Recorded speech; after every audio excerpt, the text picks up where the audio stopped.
আজকে আমি একটি গল্প বলবো। তার নাম হলো ফুল। অনেকদিন আগের কথা। একটা সুন্দর জায়গা ছিল। জায়গাটা খুব সুন্দর ছিল, কিন্তু একটা জিনিস যেটা ওই জায়গাতে মানায় না। এত সুন্দর জায়গা অথচ ফুল কথাটা নেই। ফুলটা একদম কম ছিল ওই জায়গাতে। তো পুরীর রাজ্যে কয়েকটা পরী সেটা দেখে পুরী রানীকে বলল যে, রানীমা, এই জায়গাতে নাকি ফুল অনেক অনেক কম। তো আমরা কি করবো ওই জায়গাটাকে? আমাদেরকে কিছু বলো, আমরা সব কথা শুনে ওগুলো এই জায়গাতে সুন্দর করে দিব। রানীমা বলল যে, তোমরা এক ধরনের বীজ নিয়ে যাও, যেটা আমি দিচ্ছি। ওই বীজটা তোমরা আকাশ থেকে ছিটিয়ে দিবে, তাহলে তারপর কিছুদিন পর আসবে। তারপর রানীমার এই অদ্ভুত কথা শুনে সবাই একটু অদ্ভুত মনে হলো, কিন্তু রানীমার তো সবাই আদেশ পালন করে না, তাই সবাই রানীমার আদেশটা পালন করলো। যেই কথা সেই কাজ।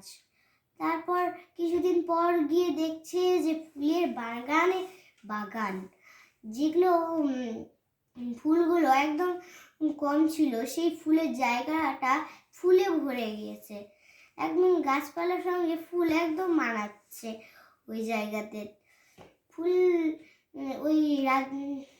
ফুলের জোহর মতো হয়ে গেছে এমন মনে হচ্ছে ওই জায়গাটা।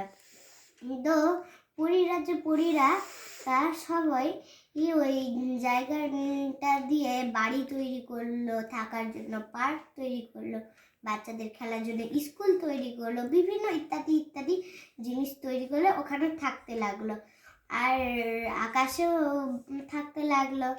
তো একদিন পুরীর রাজ্যের রানীকে প্রধানমন্ত্রী ডেকে বলল যে, রানীমা, আমাদের ওই ফুলের রাজ্যতে যাবে? ওখানে আমরা খুব সুন্দর করে সাজিয়েছি, এমনকি ওখানে গরিবদের সংখ্যা প্রায় কম, আমরা গরিবদেরকে খুব দান করেছি। তো রানীমা খুব খুশি হয়ে যখন ফুলের রাজ্যে যায়, তখন একদম ফুল লাগে দেখতে।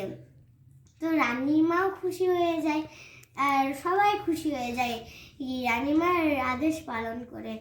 আর আমরা এই গল্পটা থেকে এই শিক্ষাটা পেলাম যে, বড়দের কথা সবসময় মেনে চললেই সব ঠিক হয়।